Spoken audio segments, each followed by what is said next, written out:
మరి మీనరాశి వారికి ఈ వారం సాధారణమైనటువంటి గ్రహస్థితులు ఉన్నాయి. అయితే మీరు గమనిస్తే గత వారంలో మనం ఒక మాట చెప్పాం, పోయిన 3 వారాలతో పోల్చుకుంటే గత వారం బాగుంటుంది అన్న విషయాన్ని మనం చెప్పడం జరిగింది. ఎందుకంటే శుక్రుడి యొక్క బలం పెరిగింది, రవి ఒక్కొక్క డిగ్రీ మారి ముందుకు వచ్చే కొద్దీ రవి యొక్క బలం పెరుగుతూ ఉన్నది కాబట్టి ఆ తాలూకు ఫలితము, అలాగే చంద్రుని యొక్క స్థితిగతులు, అలాగే ప్రత్యేకించి ఈ రాశి వారికి వక్రించిన గురుడు తాలూకు ఫలితాలు, ఇవన్నీ కూడా కొంత పాజిటివిటీగా మనం చెప్పాం.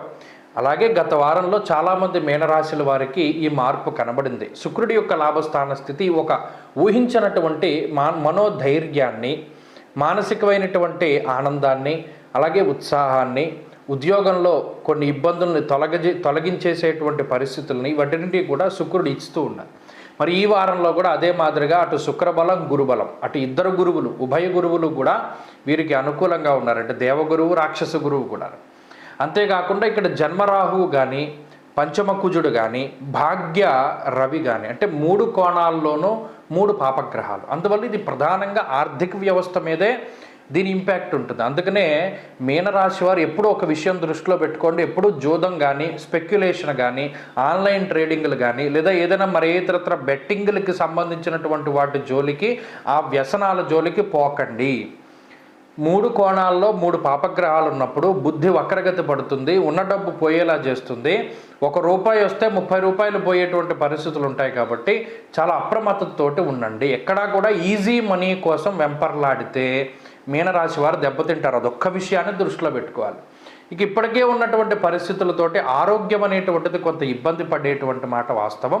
అయినప్పటికీ కూడా ఆరోగ్యం కొంత ఇబ్బంది పడినా మళ్ళీ మెరుగుపడుతూ ఉంటుంది. కాబట్టి ఆరోగ్య సంబంధమైనటువంటి దోషాలు ఏమీ లేవు. ఆర్థికంగానే జాగ్రత్తగా ఉండాలి. ఇక మిగతా విషయాలన్నీ కూడా అంటే ఉద్యోగంగా కానీ, వ్యాపార పరంగా కానీ స్థితిగతులన్నీ సాధారణంగానే ఉన్నాయి. కాబట్టి వాటిలో ప్రత్యేకమైనటువంటి ఇబ్బందులు ఏమీ లేవు. స్వయంకృతాపరాధం వల్ల అంటే ఉన్నట్టుండి మీకు వచ్చిన ఆలోచనల ద్వారా మీరు ఏదైనా నిర్ణయం తీసుకుని ఉద్యోగాన్ని వదిలేస్తే తప్పితే ఉద్యోగం మాత్రం పోదు, ఉద్యోగంలో మాత్రం ఇబ్బందులు రావు. ఆ విషయాన్ని దృష్టిలో పెట్టుకోవాలి. చాలా లౌక్యం ప్రదర్శించగలుగుతారు, చాకచక్యంగా నిర్ణయాలు తీసుకోగలుగుతారు. జీవిత భాగస్వామితోటి కానీ, సంతానానికి సంబంధించినటువంటి విషయాల్లో కానీ చాలా ముందు చూపుతోటి ఆలోచన చేస్తారు, మంచి నిర్ణయాలు తీసుకుంటారు. అలాగే ఏదైనా జీవితంలో ఎదుగుదల కోసం ప్రయత్నం చేస్తే వీటన్నిటిలో కూడా మంచి ఫలితాలను సాధించగలుగుతారు. వ్యాయామం చేస్తూ ఉండండి. జీవితంలో ఏలినాటి శని ఉన్నప్పుడు ఎక్కువ నడుస్తూ ఉండాలి. అది కూడా చెప్పులు లేకుండా నడవమన్నారు. అప్పుడు శని యొక్క దోషం తగ్గుతూ ఉంటుంది.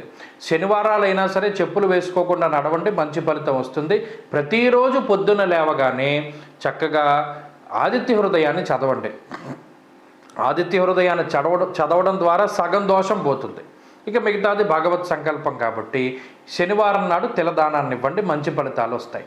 ఈ వారంలో కలిసి వచ్చేటువంటి రోజు శుక్రవారంగా చెప్పవచ్చు. అదృష్ట సంఖ్య 2, అదృష్ట వర్ణము తెలుపు. స్వస్తి.